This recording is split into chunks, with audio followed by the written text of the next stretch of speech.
Hey everybody, welcome to another episode of Blockchain Central. Today we're diving right into Facebook's Libra coin. We'll break down how the currency is going to work, explain the goals of the Libra Association, and explore the role of Calibra in its fascinating project. Later, we'll also analyze the regulatory backlash and give you our own take on the currency.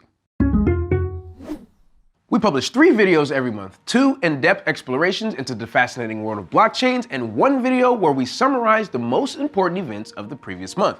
If you want to stay up to date with our content, be sure to click the subscribe button and hit that little bell to always get notified when we drop a new video. Also, please be sure to check out our Medium blog at medium.com/@blockessence. See the link in the description below for details. Now, let's talk about Libra. It finally happened. After months of speculations and Facebook's secretive moves in the space, there's finally an official announcement on the Libra cryptocurrency. Let's start by breaking down the terminology. Libra is the name of a coin minted by the Libra network, which is the name of the underlying blockchain. The currency is backed by a diverse basket of assets called Libra Reserve. The assets are provided by the node validators, who together create the non-for-profit Libra Association. Calibra, on the other hand, is a for-profit regulated subsidiary of Facebook with the goal of developing products and services for the token. The first such product is Calibra Wallet, which will integrate the coin into the current ecosystems of Messenger, WhatsApp, and Instagram. According to the white paper, the primary design goal of Libra was to give access to financial services to people who are deprived of access to banking. Facebook estimates that a total number of 1.7 billion adults don't have access to any financial services. For that reason, the cost of loans can be prohibitively high for them, making it difficult to seek opportunities. Even though Facebook is a for-profit commercial enterprise, the separation between the Libra Association and Calibra means that lawfully statements like this one we just quoted are technically accurate. Of course, we can't ignore the existing user base of over 1.5 billion people who use Facebook and WhatsApp daily.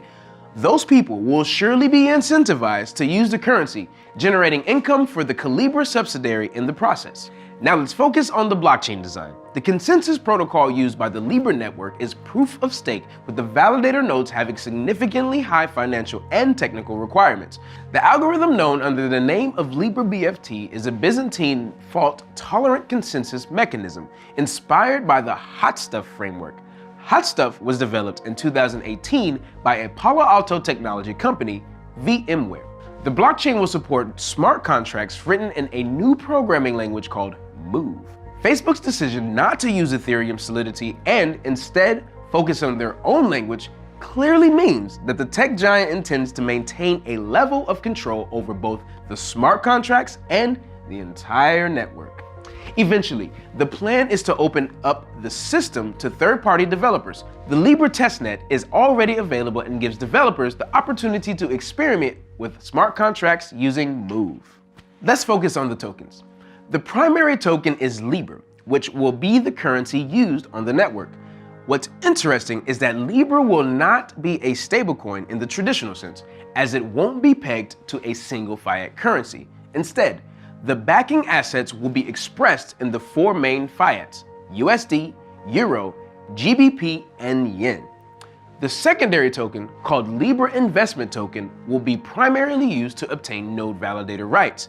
The threshold to become a node validator is 10 million USD for commercial companies and could be lowered for high-impact organizations such as nonprofits or NGOs. To make that possible, the underlying ledger will effectively be a permissioned blockchain, with Facebook granting validators privileges to selected parties. The consortium of node validators forms the Libra Association, which will be the controlling body of the entire project.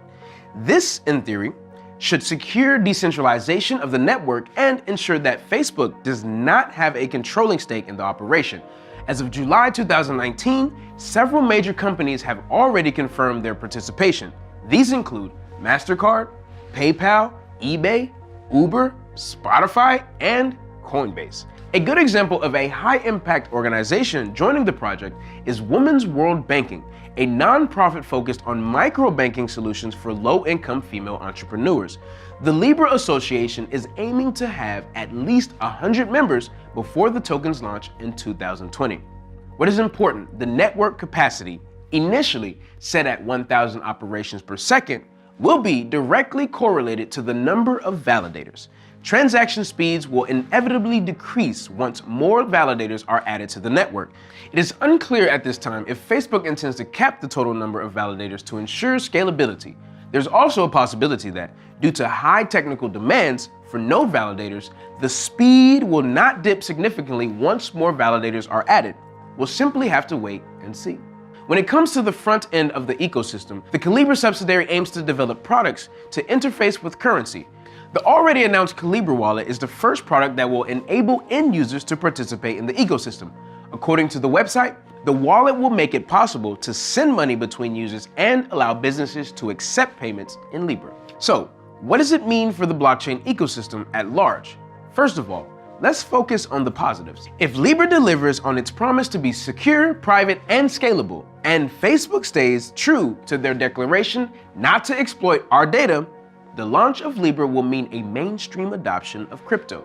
It will also bring a solid use case for blockchain. Here at Blockchain Central, we explored many of the obstacles to blockchain adoption in our Obstacles to Adoption series.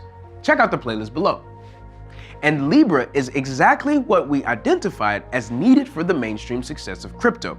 If the project works out, it has the potential of disrupting the entire payment industry as we know it. It could also change the balance of power in the financial sector by taking the leverage away from the government and putting it in the hands of corporations. It also is not unlikely that if successful, Libra could affect the global dominance of the US dollar by providing an alternative unit of account. As you might expect, the current establishment does not like that too much. Let's talk about the backlash from the regulators, which was, to put it mildly, severe. Maxine Waters, chair of the House of Financial Services Committee, has called on Facebook to immediately suspend any further development of the project, pending congressional hearings. The G7 group has also immediately reacted to the Libra announcement by forming its own task force designed to investigate the issue. French Minister of Finance, Bruno Le Maire, commented openly that it is out of question that Libra be allowed to become a sovereign currency. Of course, on one hand, it could be seen as a positive development to see a solution so disruptive that it prompts an immediate reaction from the 7 most powerful economies in the world. On the other hand, lack of sufficient regulation can cause financial and economic chaos across multiple markets. Another potential compliance hurdle for Facebook is the fact that their second token, Libra Investment Token, or LIT, is clearly a security as it offers the approved validator a stake in the Libra economy. As such, it will need to undergo even more scrutiny than the Libra coin itself. We don't know yet how the process is going to work. Other serious concerns pertain to the threat that Facebook monopolizing the entire sector. The giant is already said to have a near monopoly on social media and, together with Google, controlling over 80% of the digital advertising market. We have already heard many radical calls for the government to break up the tech giants, including a dramatic plea of Senator Elizabeth Warren that gained significant publicity in March. Facebook moving into finance can be the last straw that finally pushes the governments to adopt severe antitrust measures. Many people also raised concerns regarding Facebook's track record when it comes to privacy. Additionally, lack of control over interest-based ads, voter manipulation, fake accounts, and fake news are also frequently brought up. Of course, it is the official statement Facebook promises not to cross-reference any social account data with the transaction data and not to sell any data it gathers. According to Scott A. Shea, writing for CoinDesk, there is zero reason to believe such promises. Even if Facebook stays true to its promises, we can already think of multiple scenarios for scams performed with the coin. The option of immediate payment on the platform could prompt scammers to exploit social engineering strategies to cheat thousands of people out of their hard-earned cash. Unless Facebook seriously curbs fake accounts and takes content monitoring more seriously, we could be facing a wave of criminal activity present on the Libra platform. As is usual the case, not all members of the blockchain community are excited by the prospect of Facebook taking over cryptocurrencies. Peter Todd, a Bitcoin Core developer, called the technical white paper dishonest for calling Libra a decentralized blockchain.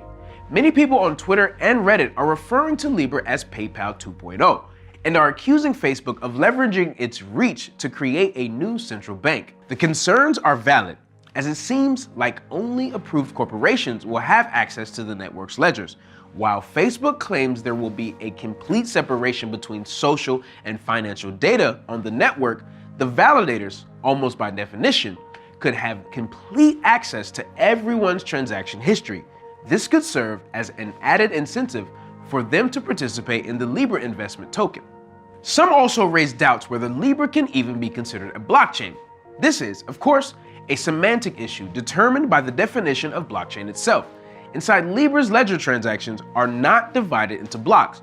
Although they are technically submitted in blocks by validators, the white paper itself states that there is no concept of a block or transaction in the ledger history, which, according to multiple analysts, means that it is not technically a blockchain.